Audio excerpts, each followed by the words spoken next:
छोटे से कस्बे में समीर नाम का एक लड़का रहता था। बचपन में ही पिता की मृत्यु हो जाने के कारण परिवार की आर्थिक स्थिति बड़ी दयनीय थी। समीर की माँ कुछ पढ़ी लिखी जरूर थी, लेकिन उतनी पढ़ाई में नौकरी कहाँ मिलने वाली थी। सो घर पर बर्तन मांजकर और सिलाई बुनाई का काम करके किसी तरह अपने बच्चे को पढ़ा लिखा रही थी। समीर स्वभाव में थोड़ा शर्मीला था और अक्सर चुपचाप बैठा रहता था। एक दिन जब वो स्कूल से लौटा तो उसके हाथ में एक लिफाफा था। उसने माँ को लिफाफा पकड़ाते हुए कहा, माँ, मास्टर जी ने तुम्हें ये चिट्ठी भेजी है, ज़रा देखो तो इसमें क्या लिखा है। माँ ने मन ही मन चिट्ठी पढ़ी और मुस्कुरा कर बोली, बेटा, इसमें लिखा है कि आपका बेटा काफ़ी होशियार है। इस स्कूल में बाकी बच्चों की तुलना में इसका दिमाग बहुत तेज़ है और हमारे पास इसे पढ़ाने लायक शिक्षक नहीं है, इसलिए कल से आप इसे किसी और स्कूल में भेजें। यह बात सुनकर समीर को स्कूल न जा सकने का दुख तो था, पर साथ ही उसका मन आत्मविश्वास से भर गया कि वो कुछ खास है और उसकी बुद्धि तीव्र है। माँ ने उसका दाखिला एक अन्य स्कूल में करा दिया। समय बीतने लगा। समीर ने खूब मेहनत से पढ़ाई की।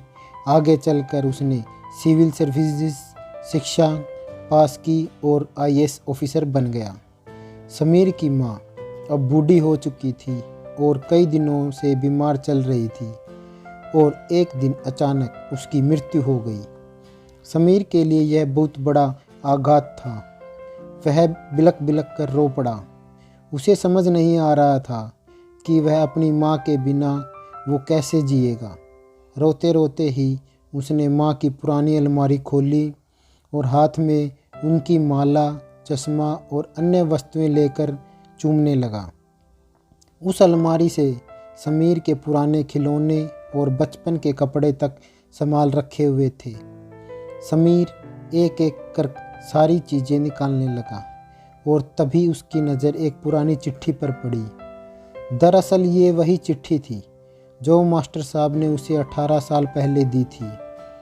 नम आँखों से समीर उसे पढ़ने लगा। आदरणीय अभिभावक, आपको बताते हुए हमें अफसोस हो रहा है कि आपका बेटा समीर पढ़ाई में बहुत कमज़ोर है और खेलकूद में भी आगे नहीं है। जानना पड़ता है कि उम्र के हिसाब से समीर की बुद्धि विकसित नहीं हो पाई है, अतः हम इसे अपने विद्यालय में पढ़ाने में असमर्थ हैं। आपसे निवेदन है कि समीर का दाखिला किसी मंद बुद्धि विद्यालय में कराएं अथवा घर पर रख कर इसे पढ़ाएं। आदर प्रिंसिपल। समीर जानता था कि भले उसकी माँ इस दुनिया में नहीं रही, पर वो जहाँ भी रहे उसकी ममता का आशीर्वाद सदा उस पर बना रहेगा। दोस्तों, माँ तो माँ होती है।